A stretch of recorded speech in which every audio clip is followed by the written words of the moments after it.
In the coastal village of Seabrook, where the ocean met rugged cliffs and salty winds carried secrets, lived a boy named Luca. At 12, Luca was the smallest in his class, with a limp from a childhood accident that twisted his leg. He dreamed of sailing like his fisherman father who'd been lost at sea years ago, but the villagers pitied him, whispering he'd never conquer the waves. Luca felt like a forgotten shell on the shore, beautiful but broken, washed up and overlooked.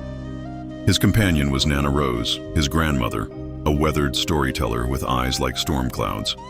She ran the village lighthouse, its beam a nightly guardian against the dark. "The sea doesn't care about strength," she'd say, her voice like gravel. "It respects heart." Nana Rose had her own scars.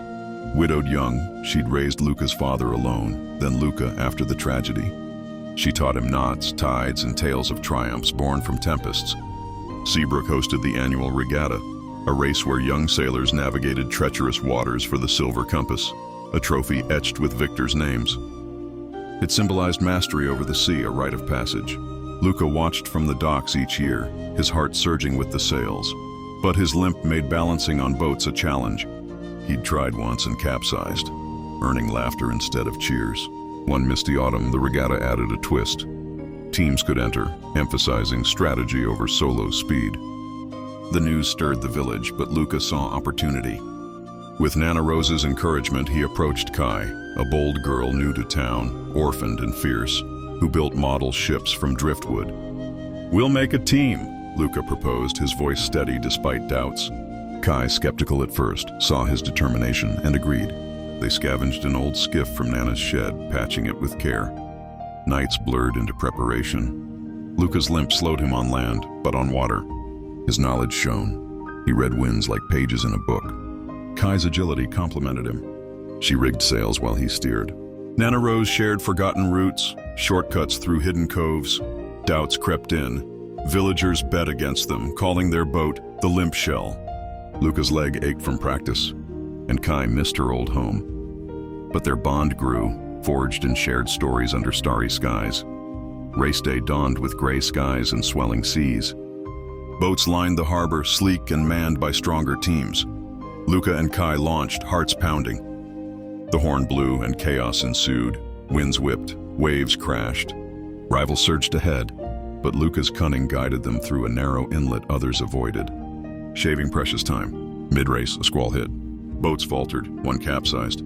Luca's leg burned as he fought the tiller, but Kai's quick hand secured lines. "We're a team!" she shouted over the roar. Drawing on Nana's tails, Luca navigated by instinct, whispering to the waves like old friends.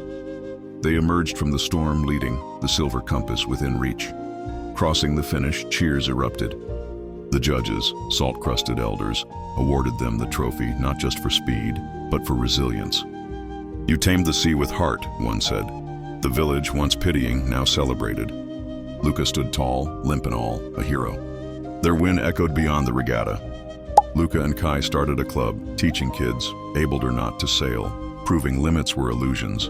Nana Rose's lighthouse beamed brighter, her stories now including her grandsons. Luca still limped, but he walked with purpose, knowing triumph wasn't in perfect steps, but in daring to dance with the waves. Years on, when Luca captained his own boat, the regatta retold his tale. The boy who whispered to the sea had taught Seabrook that true strength lay in vulnerability, in teams that lifted each other. And every autumn, as sails billowed, the village remembered. Victory roared not from might, but from the quiet courage to set sail.